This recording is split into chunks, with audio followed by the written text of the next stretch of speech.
皆さんこんにちは。今日も見てくださってありがとうございます。前回はダイエットスープだったんですけれども、今回は美肌です。私も60半ばになってくると日々シミ、シワ、たるみと戦ってるっていう感じですね。若い頃の肌に戻りたいけど、もう今日より若い日はありません。皆さん一緒に美肌頑張っていきましょう。今日は冬瓜のビタミン C を使ってコラーゲンの吸収を良くします。そしてこのチャンネルでもおなじみ皮も綿も使います。そして冬瓜って一つ全部使うの使えない時もありますよね。その保存方法もお伝えしていきますので、ぜひ最後までご覧ください。まず冬瓜を切っていきましょう。冬瓜は思いのほか硬いので切るの気をつけてくださいね。よいしょ。結構硬いです。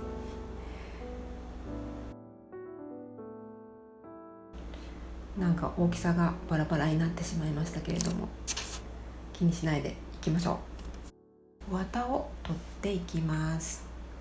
綿も捨てませんよ。今日のスープに使います。くし形に切っていただいて皮を剥いていきます。厚めに剥いていただくといいですよ。この皮ももちろんスープに使っていきます。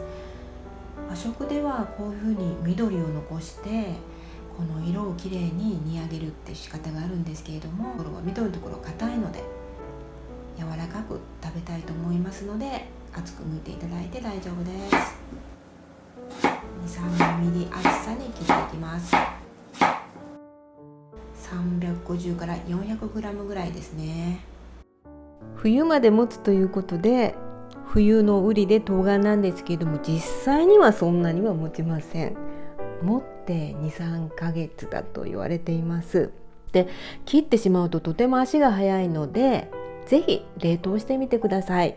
お味噌汁にそのまま入れていただくととっても味が染みて使いやすいですよ。冬瓜の果肉、皮、種は古くから中国では生薬として重宝されていたそうなんですね。そして皮と種は未だに薬用とされているそうなんです。むくみの改善やデトックス効果もありますよ。カリウム、ビタミン C、食物繊維が多くてカロリーも海藻並みなので、ダイエットしている方にもおすすめです。スープのベースになるだしの材料です。最近本当にシミとかシワとか気になっちゃうんで、よく骨のだし、ボーンブロスを取るようにしています。今日使うのは手羽先です。手羽先は関節のところで切り落とします。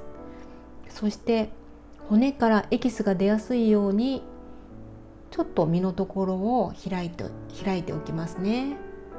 ボーンブロス、骨の出汁には骨から出たアミノ酸やコラーゲン、カルシウムなどがいっぱい含まれています。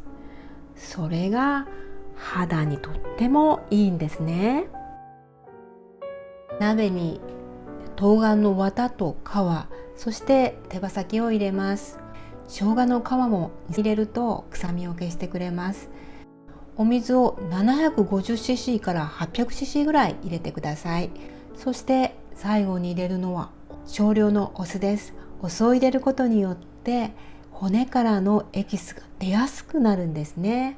ぜひ入れてください。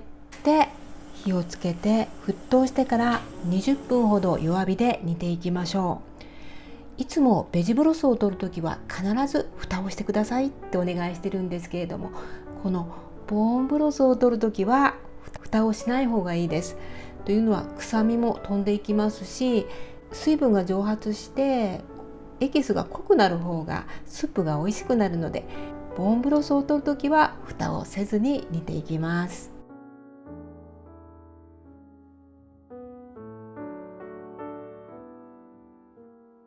骨の出汁からいくらアミノ酸やコラーゲンを取ったとしても、私たちの体の中でコラーゲンになってもらわないと美肌にはなっていきません。それに必要なのがビタミン C なのです。で、最初にお伝えしたように冬瓜の中にはビタミン C がたっぷりなんですね。ですから冬瓜と手羽先の一緒に煮込んだスープっていうのはとってもお肌にいいんです。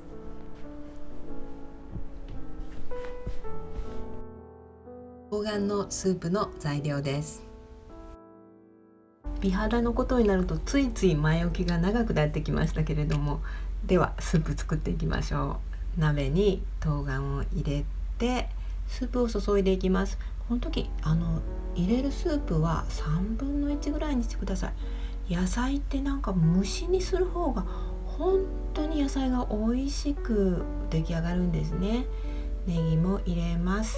そしてスープを取った後の手羽中の部分、先の落とした部分はもう使わないんですけれども、食べれる中の部分を入れていきます。塩も半量加えます。